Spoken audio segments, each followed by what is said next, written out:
Monsieur le vice-président du Conseil d'État, c'est avec une très grande tristesse que nous avons appris le décès brutal de votre collègue à tous, Édouard Crépet, secrétaire général adjoint du gouvernement, conseiller d'État, ancien rapporteur public à la 10e Chambre, ancien assesseur à la 9e Chambre. Je vous présente à vous-même et à l'ensemble des membres du Conseil d'État les condoléances émues de l'ordre et de l'ensemble de mes confrères. Nous mesurons aujourd'hui la peine qui est la vôtre. Nous la partageons, nous, avocats au Conseil, qui avons si souvent entendu conclure M. Édouard Crépet, dont je peux dire qu'il était, à nos yeux, un honnête homme, quelqu'un de gentil, d'élégant, de compétent, de lumineux, et nous nous souviendrons toujours de ses conclusions. Monsieur le vice-président, je vous cède la parole. Merci, Monsieur le Président, pour les mots auxquels nous sommes très sensibles. C'est dimanche soir que j'ai appris, mais sous le choc, le décès si brutal et inattendu de notre collègue Édouard Crépet. Nous étions à un dîner à Middle Temple, à Londres, avec le président et plusieurs membres de la Cour suprême britannique. Et très gentiment, nos collègues du Royaume-Uni nous ont proposé lundi matin de nous recueillir quelques instants en pensant à Édouard Crépet. Une minute de silence a été organisée aussi à Matignon lundi après-midi, Matignon où il n'avait que des amis. Et je suis très sensible aux mots que vous venez de prononcer parce que Édouard Crépet était un collègue admiré mais aussi aimé. Admiré par ses talents juridiques, sa grande finesse, sa grande sûreté. Ses conclusions ont marqué ici le Conseil d'État et beaucoup d'entre vous l'ont entendu conclure avec brio, avec ingéniosité et toujours cette humilité qu'il avait face aux plus grands qu'il avait précédés. Mais c'était aussi un homme aimé par sa gentillesse, vous l'avez dit, Monsieur le Président, sa bienveillance, son attention aux autres. Et il avait de multiples talents qu'il savait cacher avec pudeur. Il jouait du violon, par exemple. Et je me souviens l'avoir entendu jouer du violon. Et quand on le félicitait, il rougissait comme un enfant. Je suis très ému et très bouleversé parce que je ne peux pas réaliser qu'il n'est plus parmi nous. Je pense à sa famille, je pense à ses proches et je pense à nous tous, voilà, qui éprouvons de la peine. Et si vous le voulez bien, je vous remercie de vous lever pour nous recueillir quelques instants en pensant à lui.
Je déclare ouverte la séance solennelle de rentrée de la conférence du stage des avocats au Conseil d'État et à la Cour de cassation pour l'année 2021-2022. La proclamation des secrétaires de la conférence pour l'année 2021-2022 est donc composée de la manière suivante. À l'appel de leur nom, ils voudront bien se lever. Monsieur Quentin Régnier, premier secrétaire.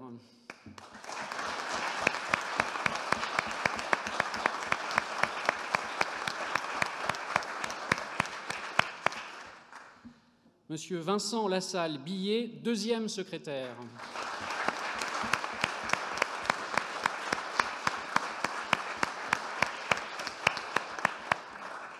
Madame Claire Lyotet, troisième secrétaire.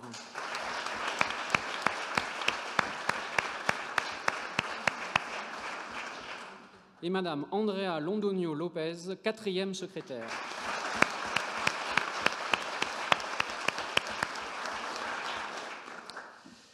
Chacun des secrétaires de la promotion sortante va maintenant recevoir une médaille de l'ordre ainsi que des bons de livres ou d'abonnement que nous devons à la générosité des éditions Dalloz et de la Gazette du Palais. Le prix Jean Labbé a été décerné à Madame Laure Colonna d'Istria, première secrétaire. Il va lui être remis par Madame Marie-Charlotte Dalle, qui nous fait l'honneur de représenter Monsieur le garde des Sceaux, ministre de la Justice.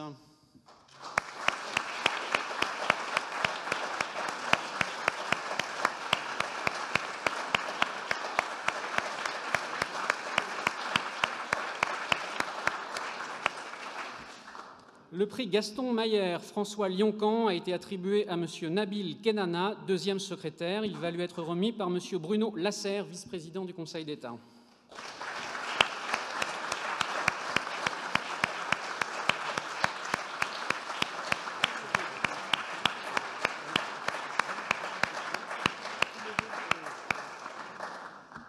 Une médaille va être remise à Madame Irène Delaunay, troisième secrétaire, par Madame Chantal Arens, première présidente de la Cour de cassation.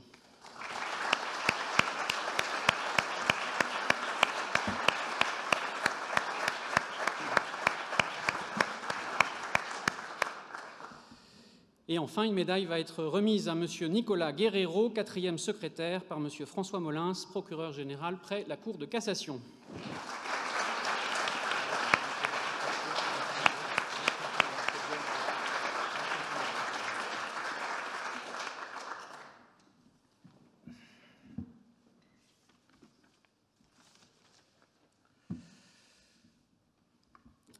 Madame la représentante du garde des Sceaux, ministre de la Justice, Monsieur le vice-président du Conseil d'État, Madame la première présidente de la Cour de cassation, Monsieur le procureur général près la Cour de cassation, Monsieur le président de la section du contentieux, Madame la présidente de la Cour administrative d'appel de Paris, Monsieur le président du tribunal administratif de Paris, Mesdames et Messieurs les présidents, Mesdames et Messieurs les hauts magistrats, Monsieur le vice-bâtonnier élu du barreau de Paris, mes chers confrères, chers amis de la conférence du stage. L'émergence est une propriété fondamentale des systèmes complexes. Selon ce concept, qui se décline en philosophie et en science, le tout est plus que la somme de ses parties. Appliqué en biologie, il permet d'expliquer des phénomènes que nous pouvons observer à l'œil nu sans bien en mesurer la dynamique interne. Prenez, par exemple, la forme en V, si caractéristique et si spectaculaire des nuées d'oiseaux.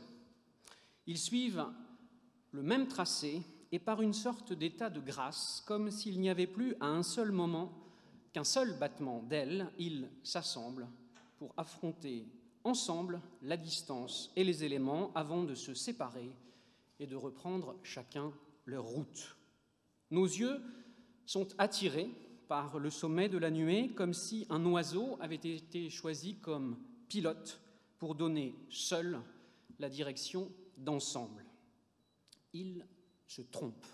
Au contraire, le comportement de chacun est déterminé par la position relative des oiseaux voisins. Ce qu'il faut comprendre, c'est que la forme en V n'est pas décidée à partir d'un centre unique de décision. Elle n'est pas non plus le fruit du hasard, elle émerge de règles d'interaction, un vouloir voler ensemble dans la même direction avec le souci de rendre son vol compatible avec les autres. C'est le moment où les choses acquièrent une intelligence nouvelle, l'instant où tous les oiseaux se mettent à dialoguer et voler ensemble. Le tout est plus que la somme de ses parties. Pour écrire un seul vers, disait Maria Rainer Rilke, il faut sentir comme en volent les oiseaux. Eh bien, pour comprendre certains phénomènes juridiques, j'ai l'intuition qu'il faut suivre le conseil du poète. Système complexe, enchevêtrement des ordres juridiques, interaction, friction, rapport de compatibilité, opposition et recherche de l'harmonie, le concept de dialogue des juges, singulièrement entre nos juridictions suprêmes, me semble être caractéristique d'un phénomène d'émergence.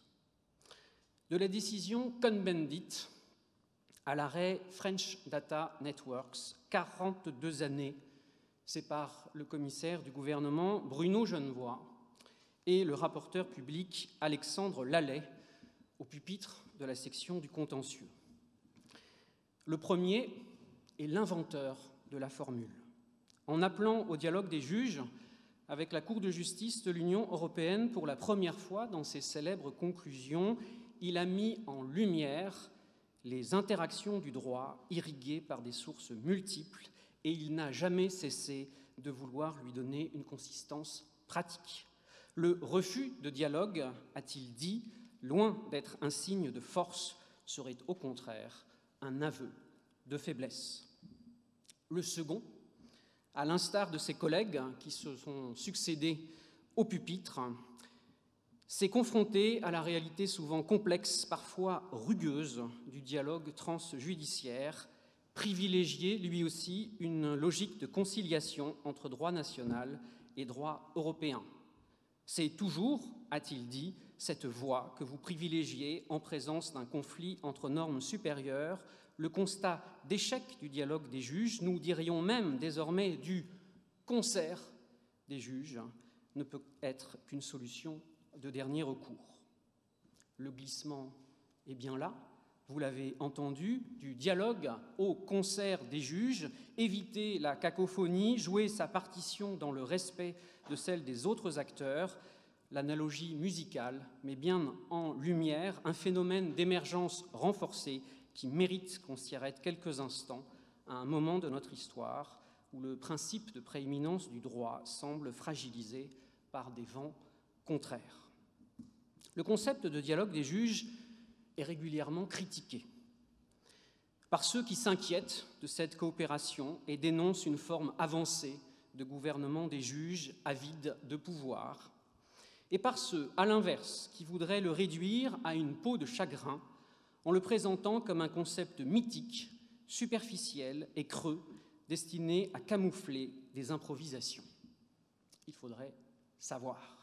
Au premier, je répondrai que si les constituants et législateurs ont fait le choix d'instituer plusieurs juridictions internes et internationales aux compétences distinctes mais entremêlées, c'est précisément pour qu'aucune d'entre elles ne soit tentée de revendiquer les pleins pouvoirs.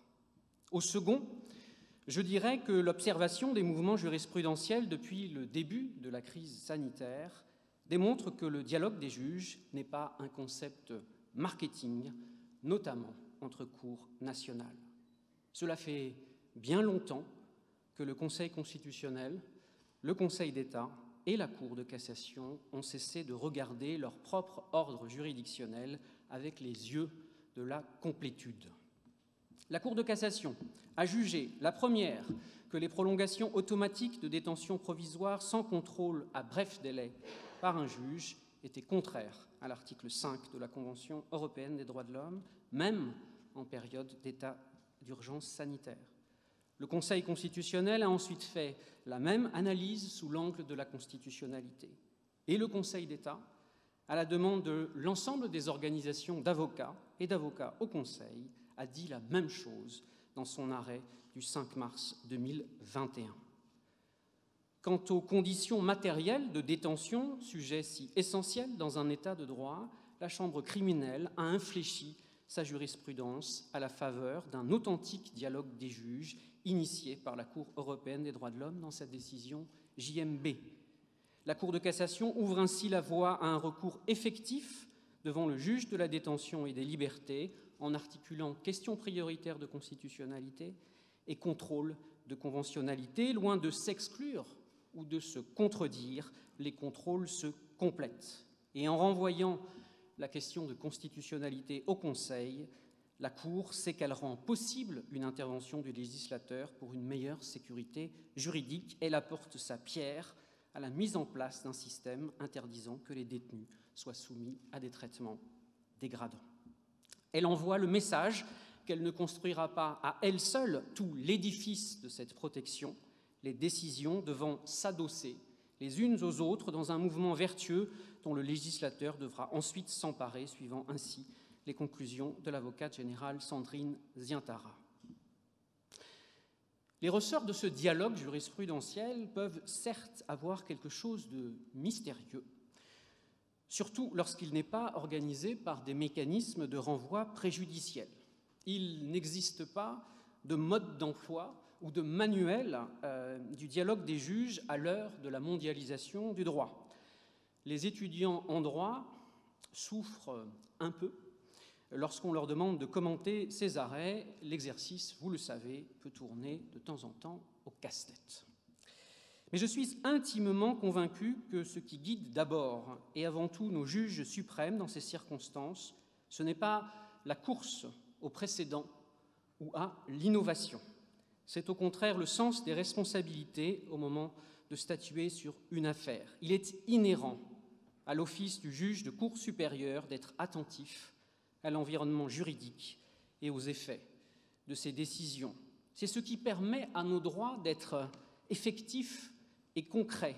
Le dialogue des juges ne se satisfait plus de recours plausibles ou virtuellement efficaces, comme l'ont démontré les 10 dernières années de jurisprudence relative à la protection des personnes hospitalisées sans leur consentement. Décision après décision, il s'agit d'intensifier les contrôles en donnant les moyens de lutter en justice contre ce qui nuit effectivement à nos intérêts juridiquement protégés.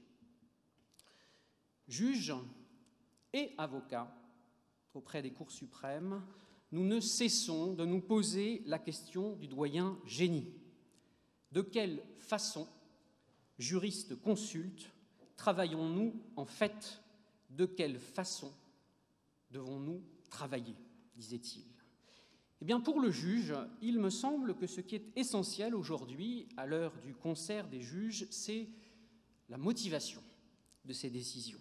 Elle est la parole du droit, mais aussi sa substance. Le célèbre juge américain Benjamin Nathan Cardozo est l'un des premiers à l'avoir mis en lumière. La forme n'est pas quelque chose qui s'ajoute à la substance tel un ornement protubérant, les deux se fondent dans l'unité. Ce qui permet aux juges de se comprendre et d'agir de concert à la protection des droits fondamentaux, c'est de révéler ces raisons, de donner à voir les fondements d'une solution et pourquoi pas de faire place aux arguments de la minorité pour montrer que l'argument a été examiné. Cette mise en lumière, nos juridictions suprêmes françaises se sont résolument engagées à la pratiquer.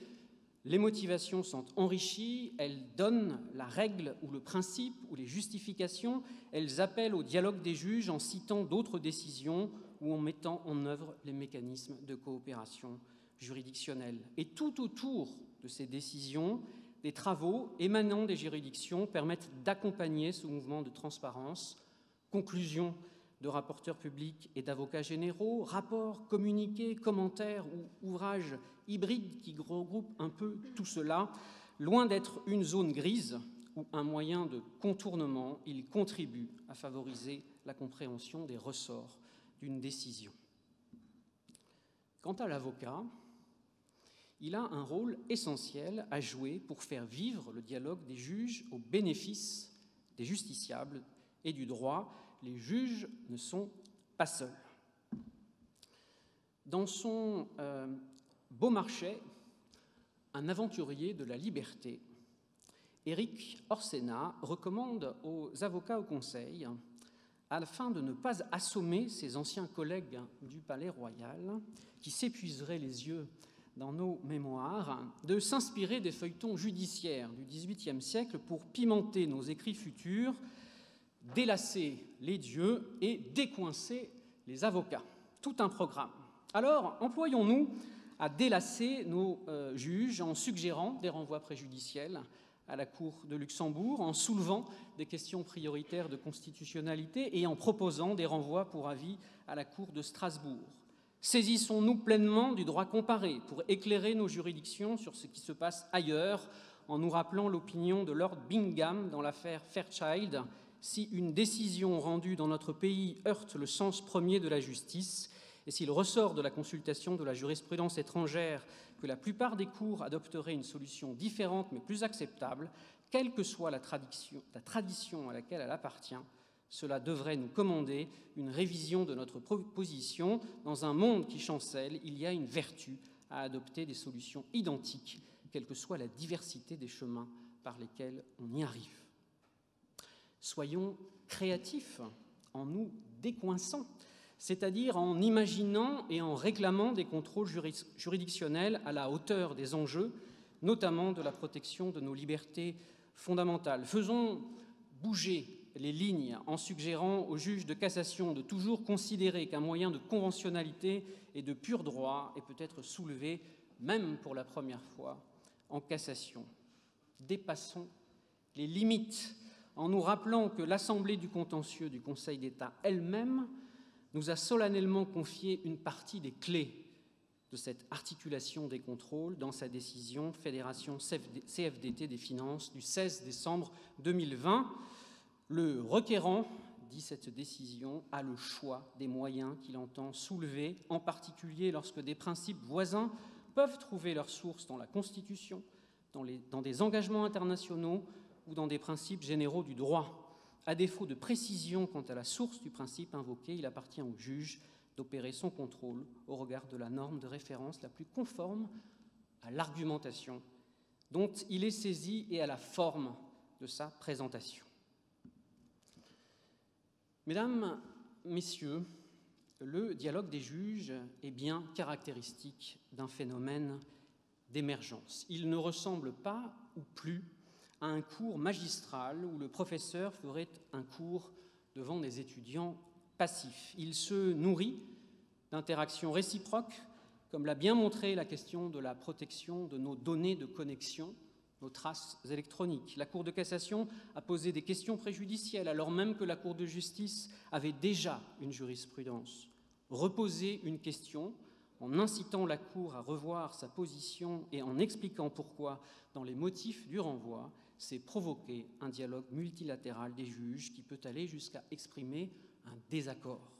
C'est la voie empruntée par le Conseil d'État dans l'arrêt French Data Network. C'est exceptionnel, mûrement réfléchi, lourdement encadré. Le Conseil d'État, tout en refusant le contrôle de l'ultra vires, fait prévaloir la Constitution sur le droit européen parce que dans ce cas précis, il ne garantit pas une protection suffisante dans la lutte contre le terrorisme. Ce n'est pas l'expression d'une cassure ou d'une rupture, c'est au contraire la manifestation d'une approche renouvelée, concrète et active du dialogue des juges à la hauteur des enjeux de l'hybridation du droit.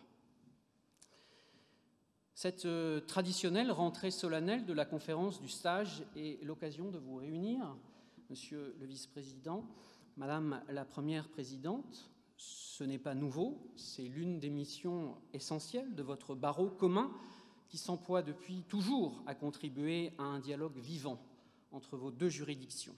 Mais au-delà de ce symbole, permettez-moi donc, en tant que président de l'Ordre, de me réjouir sur un point très précis de la convergence du rapport Cour de cassation 2030 et de l'étude annuelle de la section du rapport et des études du Conseil d'État sur les états d'urgence. Les propositions numéro 10 du rapport et 14 de l'étude annuelle recommandent de créer des structures de dialogue entre vos deux institutions, permettant notamment d'examiner les, je cite, questions de droit susceptibles de justifier un regard croisé entre les deux ordres de juridiction. Vous pouvez compter sur nous pour contribuer à faciliter ce dialogue renforcé. Cher secrétaire de la conférence, chers jeunes confrères, lorsqu'on achève sa formation à l'université, on se dit que toutes les grandes questions ont déjà trouvé une solution dans la jurisprudence, que les grandes batailles judiciaires sont terminées et que le droit n'est plus qu'une affaire de détails. Ce serait une erreur de le penser. Le droit est en mouvement permanent, il suit un chemin sans fin et il suffit pour cela de consulter les rôles du Conseil d'État et de la Cour de cassation pour s'en convaincre. Il y a des grandes affaires parce que nous les faisons telles. Nous voulons tous les progrès du droit, ils passent, c'est une certitude, par le dialogue des juges que nous devons tous contribuer à faire émerger.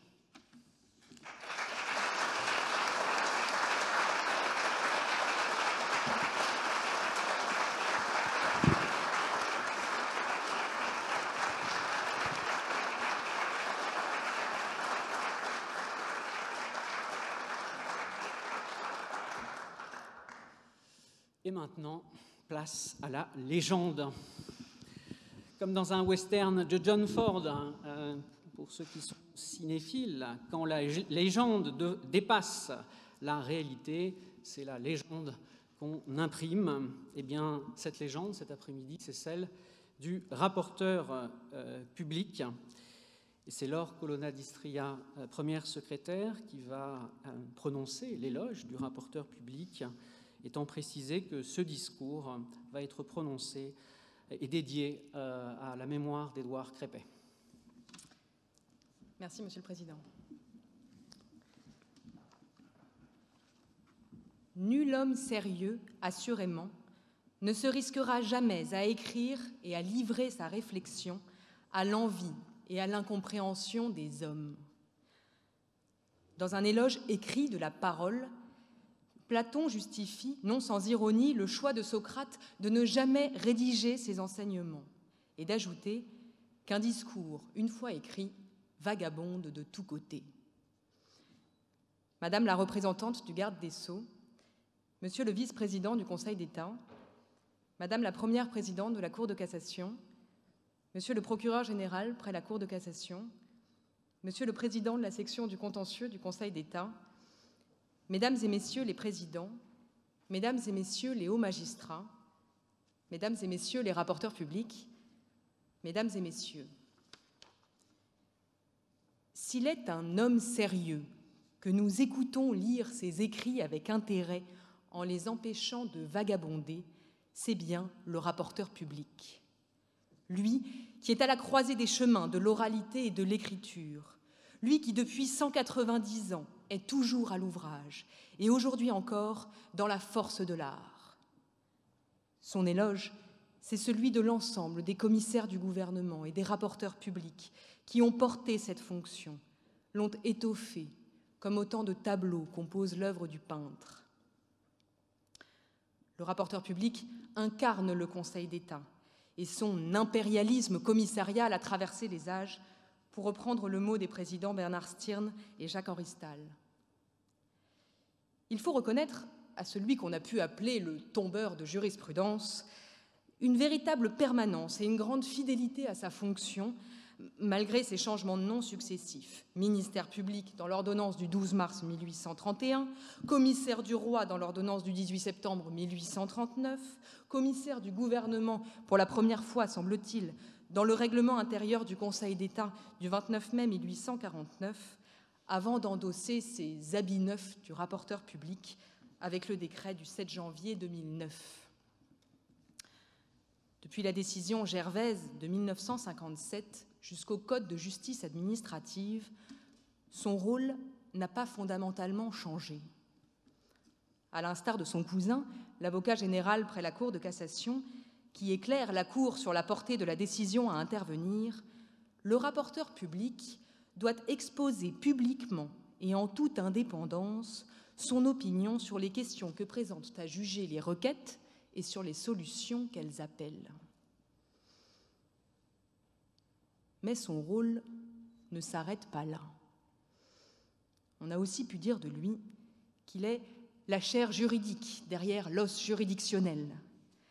Âgé de 190 ans aujourd'hui, le rapporteur public a su rester jeune, s'adapter à son époque et à la jurisprudence européenne. Rester jeune, mais pas trop. On dit de lui qu'il doit être assez jeune pour pouvoir porter une idée ou une doctrine nouvelle, mais assez mûr pour avoir appris à être prudent. Des fonctions prestigieuses, une place singulière, une extraordinaire force de travail, lui qui a dû par exemple élaborer ses conclusions sur l'arrêt d'Assemblée Niccolo en une petite semaine et à partir d'un dossier vide.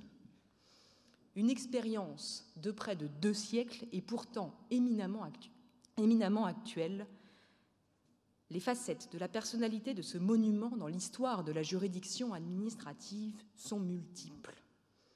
Le rapporteur public est d'abord un orateur qui maîtrise l'art de l'éloquence et sait parfois être persévérant pour convaincre la formation de jugement. Il agit également dans une indépendance absolue et c'est enfin une personnalité tout en nuances qui sait surtout faire preuve de pédagogie et d'humanité. Le premier mot qui vient donc à l'esprit, c'est l'éloquence. Il manie parfaitement les subtilités de l'exercice qui exige, pour reprendre la formule d'Isabelle de Silva, des conclusions suffisamment complètes pour éclairer la religion des conseillers qui siègent, mais suffisamment concises pour éviter tout à la fois de disperser et de lasser l'attention des juges. Et ne dit-on pas dans les couloirs du Palais Royal que, comme les plaisanteries, les conclusions les plus courtes sont souvent les meilleures? La tâche n'est pas toujours facile. Lucide et résigné, il a déjà prévenu sa formation de jugement. Vous éclairez sans vous assommer, tel est notre objectif de ce matin. Vous verrez qu'il est ambitieux. Si Roland Barthes considère que toutes les institutions officielles de langage sont des machines ressassantes, le rapporteur public s'emploie au contraire, comme l'écrivait Balthazar Gracian, à penser comme le sage et parler comme le vulgaire. Mais se borner à le dire éloquent serait un peu court. Et on pourrait dire, ma foi, bien des choses en somme, en variant le ton, par exemple tenez. Gourmand, il a pu expliquer dès 1956 que cette montagne de légumes devait accoucher d'un beau problème contentieux. Œnophile, il nous enseigne que le jus de la vigne clarifie l'esprit et l'entendement, apaise l'ire, chasse la tristesse et donne joie et liesse.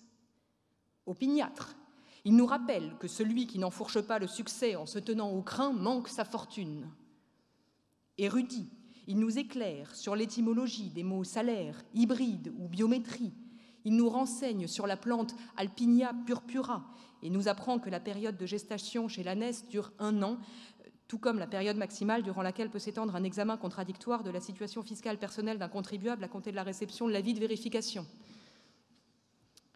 Géographe, il file, depuis plusieurs décennies déjà, une métaphore topographique. Il contourne un obstacle, surmonte une difficulté, propose d'aller plus loin ou au contraire de s'arrêter là. Persuasif, il mobilise plusieurs stratégies pour convaincre la formation de jugement de le suivre. Tantôt, banaliser la nouveauté d'une solution en expliquant qu'en réalité, le pas que nous vous proposons de franchir n'engendrera aucun bouleversement dans vos habitudes. Tantôt, dissocier la règle nouvelle proposée des faits de l'espèce, de sorte que les revirements de jurisprudence sont plutôt adoptés à l'occasion de décisions de rejet, afin d'adresser par ses conclusions une sorte d'avertissement sans frais à l'administration.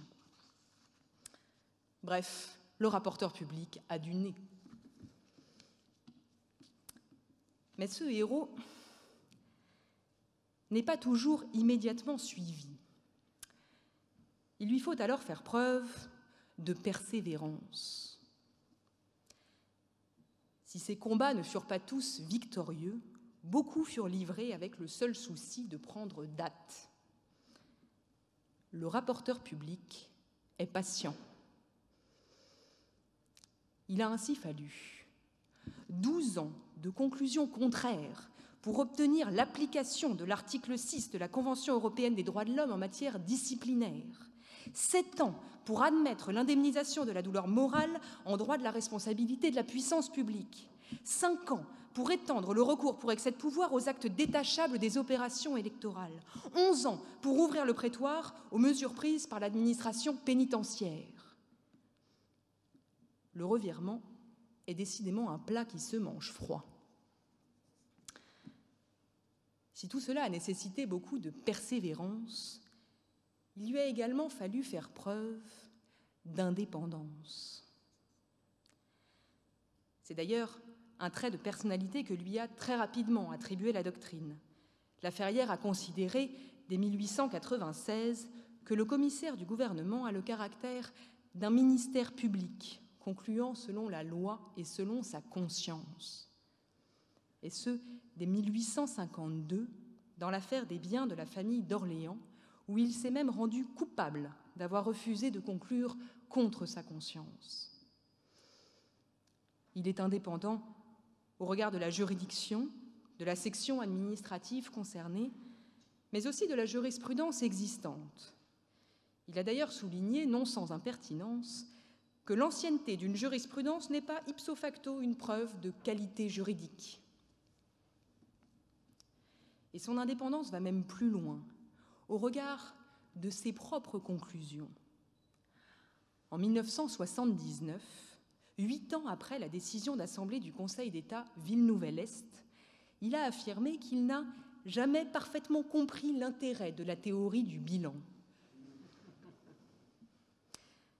Cette indépendance n'est toutefois pas sans cadre.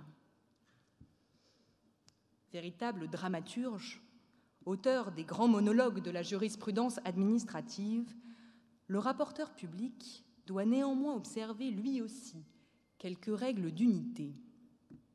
Ces usages, respectés de tout temps, sont au nombre de 3. D'abord, l'unité de temps. Une séance se termine à 16 heures. Et il n'est pas question de dépasser 16 heures, c'est 16 heures. Et cette règle est d'autant plus difficile à tenir que les avocats qui reprennent la parole à la suite du rapporteur public ont parfois le souci de la digression. Ensuite, l'unité d'action. On ne propose pas un revirement à la légère. Il faut attendre un délai de 10 ans et prendre garde à ne pas inscrire à un même rôle un trop grand nombre d'affaires pour lesquelles on propose un revirement. Et on lui a déjà fait la remarque. 3, c'est trop, monsieur, c'est trop. Enfin, l'unité de lieu. Au sein d'une même affaire, il devra limiter les questions de principe, idéalement au nombre de 2. Discipliné, respectueux de ces traditions presque ancestrales, notre rapporteur public n'est pas pour autant soumis ou figé. C'est au contraire un personnage plein de nuances. Car on ne sait jamais vraiment en quel nom il parle. Tout en disant « nous », il rappelle qu'il parle en son nom propre et présente, selon les mots du président Stirn, toutes les garanties d'un travailleur indépendant.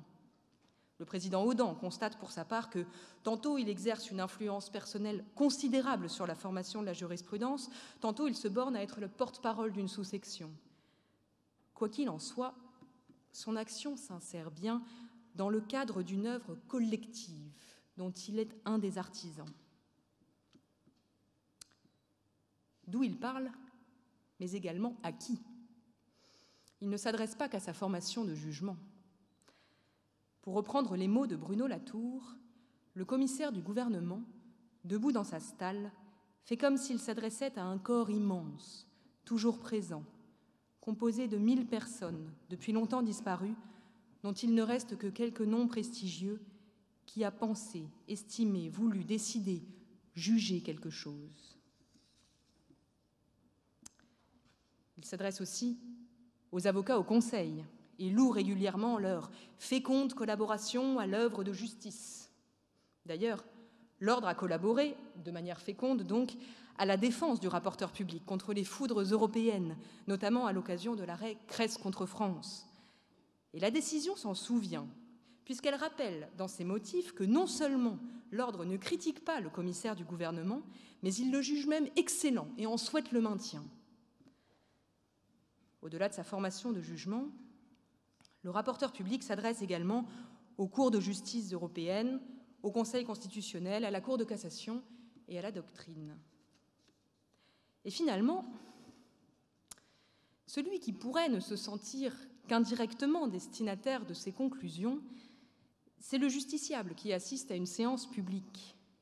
Le rythme, parfois rapide, des conclusions se mêlant aux classiques formules « le moyen ne vous retiendra pas, cette appréciation est souveraine, la critique est inopérante », la sentence de la non-admission du pourvoi peut tomber comme un coup près. Mais si le justiciable ne parle pas toujours la langue de la juridiction administrative, qu'il soit rassuré. Qu'il soit rassuré. Notre rapporteur public fait le plus souvent preuve à son égard de pédagogie.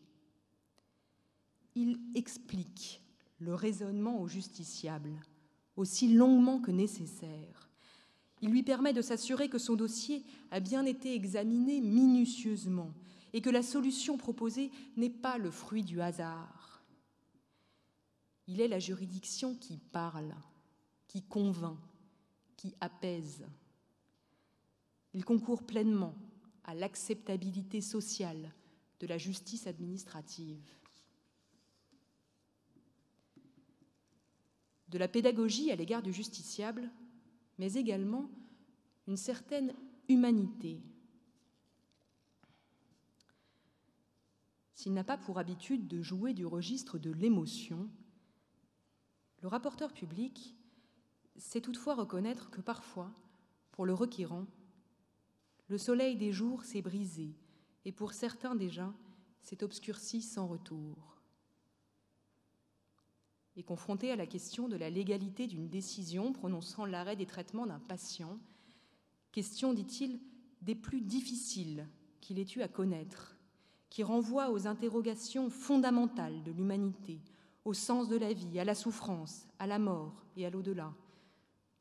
Il a su rappeler à sa formation de jugement que vos convictions personnelles ne sont pas en jeu.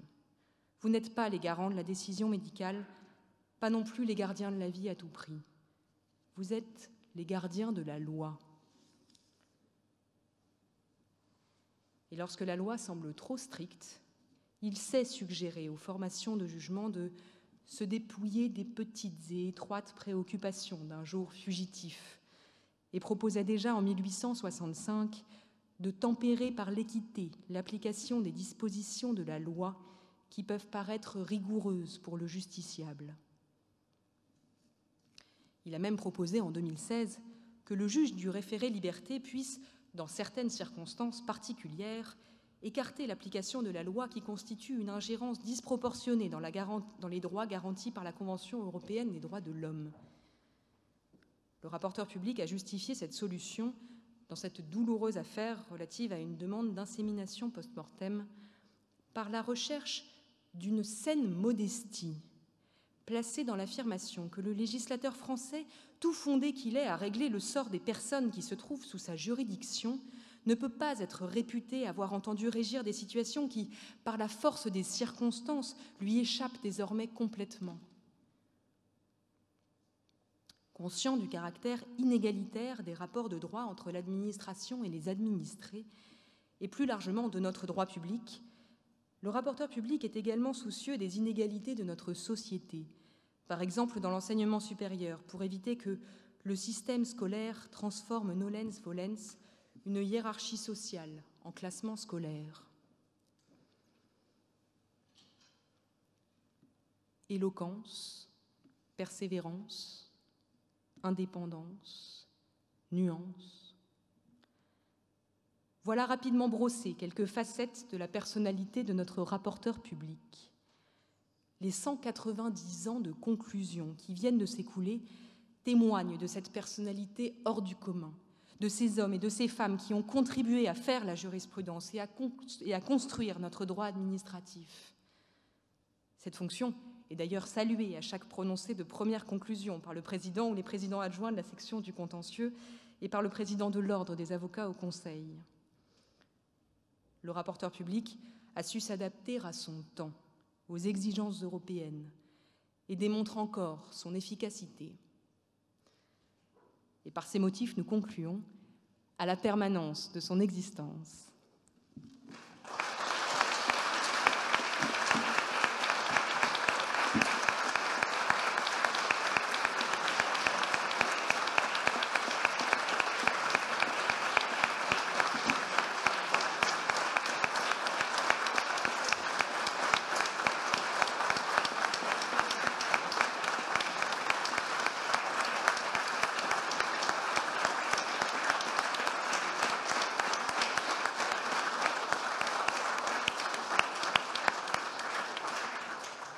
Et je clôture la séance solennelle de rentrée de la conférence du stage des avocats au Conseil d'État et à la Cour de cassation.